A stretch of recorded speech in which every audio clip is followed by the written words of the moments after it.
Hey everybody, Craig Stanley here again from Summit Group. So we are coming up on the end of the third month of this crazy and unusual time that we've all found ourselves in together.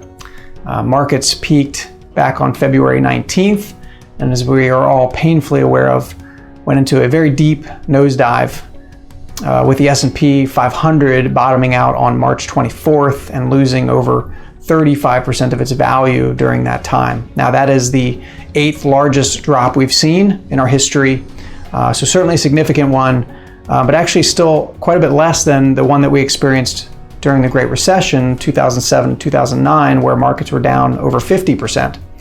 Now talking with some folks, they feel like this one is even more significant than that Great Recession downturn, and part of that is just recency bias, and this is the one we're dealing with in the moment right now, but it also has a lot to do with the speed, I think.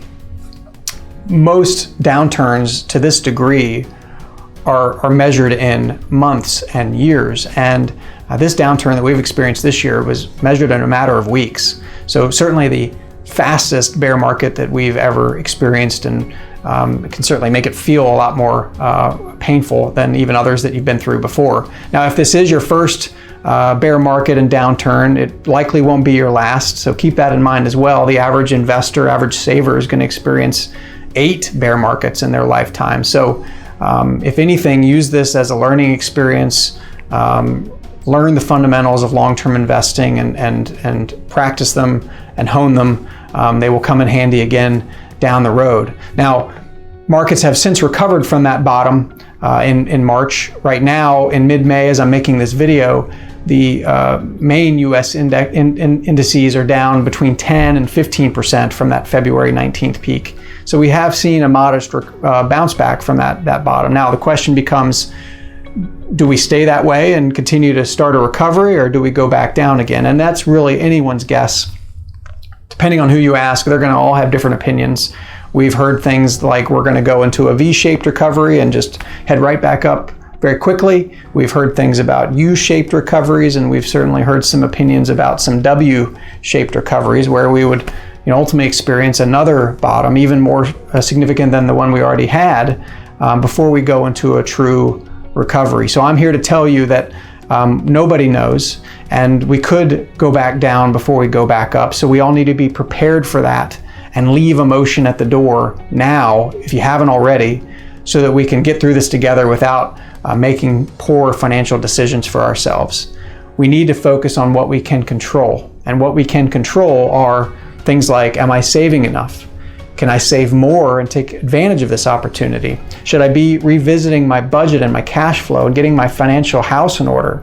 Should I be focusing on my emergency savings and getting 3 to 6 months in cash so that if I'm impacted later or in another event, that I can get through it without making other poor financial decisions and having to raid my retirement or other things that I don't want to?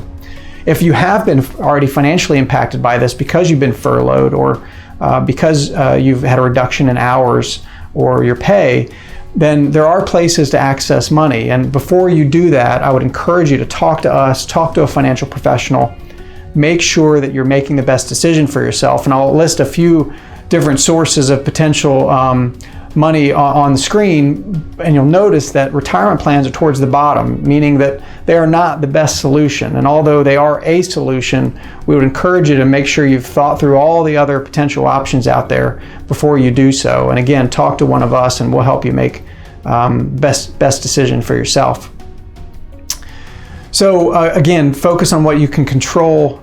Don't let emotions get the best of you. Don't time the market. Don't guess on when this recovery is going to happen. Don't get discouraged because you think that your investments aren't right for you because they're down in value. Remember, we are all in this together. All of our investments are down in value right now. We're all experiencing this at the same time.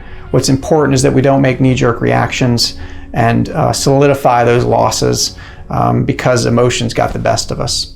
So I'm going to leave it at that today. We are here if you need us. Please don't hesitate to reach out. We want to help you through this, and I know and I'm confident we'll get through this together. I hope you and your families continue to do well. I hope your mullets and your gray roots continue to come in well, and we're looking forward to seeing all of you in person here very soon. Until then, take care.